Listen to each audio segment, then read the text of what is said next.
I will now describe the crimp operation. So when we've seated our bullets, this cartridge case is ready to go. Crimp is applied to the case mouth to keep the bullet from moving under recoil inside the firearm's magazine. If we're not making a heavy recoiling load, we don't need to crimp.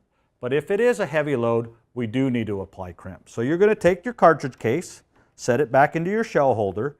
You're now going to adjust your seat plug up and out of the way because we do not want to change the length of the cartridge. We simply want to apply crimp now. We're going to also loosen our lock ring. We're going to bring the cartridge up and thread the die body down further into the press, and we go about a turn, which was the same turn we backed off before when we contacted and set it up.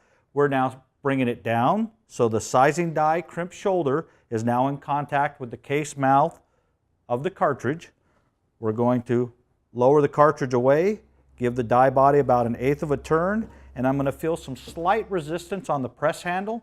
And what we're doing is the die body is crimping that case mouth into the bullet. We don't want to crimp too much, just a little bit, and that 1/8 of a turn is all it takes.